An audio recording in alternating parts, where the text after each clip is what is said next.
Oui, bonjour. Vous êtes porté volontaire aujourd'hui pour nous parler un petit peu de votre formation et nous tenons à vous en remercier. Pascal, pouvez-vous nous parler un petit peu de vous? Oui, alors moi je m'appelle Pascal Gobato, je vais avoir 48 ans et je fais donc cette période de formation en électricien pour faire une reconversion. J'étais commercial dans le bien d'équipement et la pièce automobile pendant plus de 20 ans et j'ai décidé de passer à autre chose par l'amour du bâtiment et du bricolage à la base puisque je touche un peu tout. D'accord. Et vous, Anthony? Moi c'est Anthony Gobato, j'ai 23 ans. J'ai fait cette formation en électricité pareil pour une reconversion. J'ai été à l'armée de terre et puis dans la sécurité privée. J'ai voulu me réorienter vers le bâtiment, j'ai choisi l'électricité parce que je ne connaissais pas du tout. Et puis voilà. Peut-être un projet professionnel père et fils? Oui, par la suite, oui. On va commencer d'abord par de l'intérim, histoire de découvrir le métier, se rouler la bosse un peu comme on dit, découvrir les différents aspects du métier, et puis après on va par la suite. Merci. Et vous, Thomas? Donc Thomas, j'ai 29 ans. J'ai fait quelques années dans le commerce automobile comme Pascal d'ailleurs. Donc là j'ai souhaité me reconvertir pour me servir de mes mains en fait, pour faire un travail plus manuel. Donc j'ai choisi l'électricité à la fois. Donc j'en ai parlé avec mon conseillère Pôle emploi qui m'a conseillé ce centre en fait. Et donc mais pour le moment on n'est pas déçus. D'accord. Est-ce que vous pouvez me parler à tour de rôle un petit peu de cette formation? Ce que vous y apprenez, l'électricité c'est un fait, mais en plus ce que ça peut vous apporter?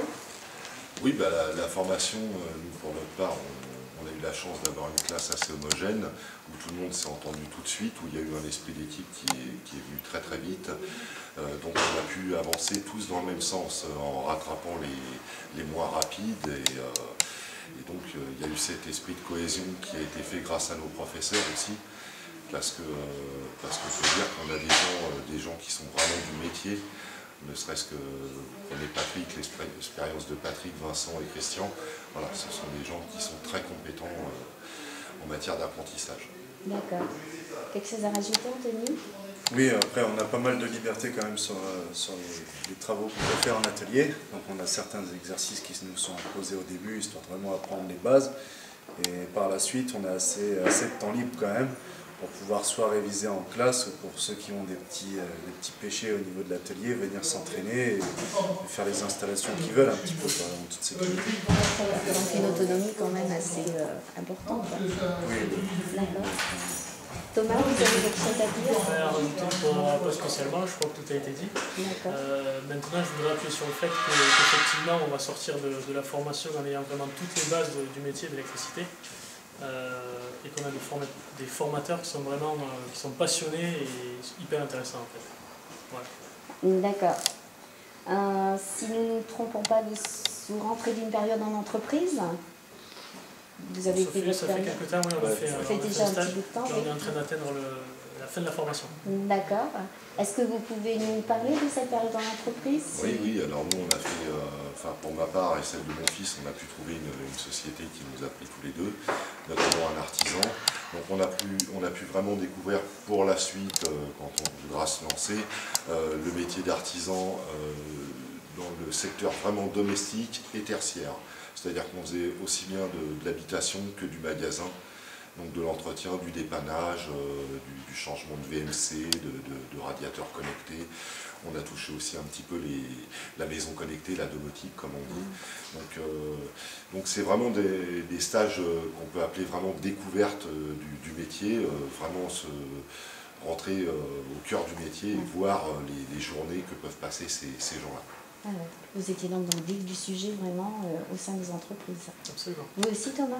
Oui, alors moi j'ai choisi de m'orienter vers la très basse tension au niveau de mon stage parce que c'est un dossier qu'on ne voit pas énormément en profondeur au niveau de l'AFPA puisque c'était plus dans l'habitat collectif en fait. Donc j'ai étoffé mes connaissances par rapport à ça en entreprise. Voilà. D'accord. Anthony? Moi, j'aurais pas grand-chose à rajouter, hormis le fait qu'il est important de bien choisir son stage et de ne pas s'y prendre au dernier moment, d'essayer de bien trouver une entreprise qui va pouvoir nous faire participer, parce que c'est pas un stage de troisième. Les stages qu'on a à l'AFPA, c'est quand même un stage qui est dans l'entrée en matière, on va dire, de la découverte du métier.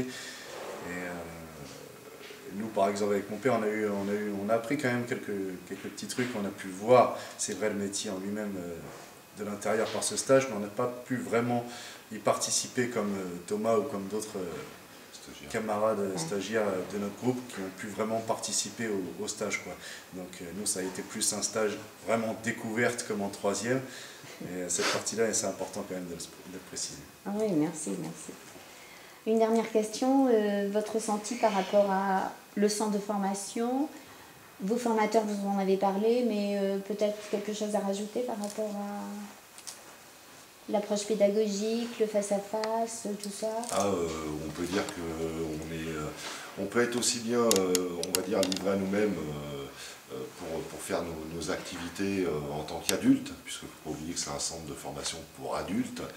Et justement, à côté de ça, on est quand même assez bien accompagné. Je veux dire, si on a quelque chose à demander, si on a un autre souci que par exemple l'électricité, ou quelques soucis personnels, ou même d'orientation pour trouver du travail, il y a un très bon accompagnement. Merci. Anthony? Ouais, j'avais rien à rajouter là-dessus. Thomas? Après, au niveau de l'infrastructure en elle-même, on est quand même assez choyé, on a tout l'outillage qu'il faut, tous les équipements qu'il faut, on a des armoires pour chacun, chaque stagiaire a vraiment tout son univers pour lui tout seul, pour pouvoir travailler en autonomie. Après, on a un self qui nous accueille tous les midis, où on mange bien, donc vraiment on est bien. Très bien. Vous avez quelque chose à rajouter? Non, pas spécialement. Écoutez, nous tenons à vous remercier pour cet entretien. Merci à vous. Et puis on vous souhaite plein de bonnes choses. Merci. Merci.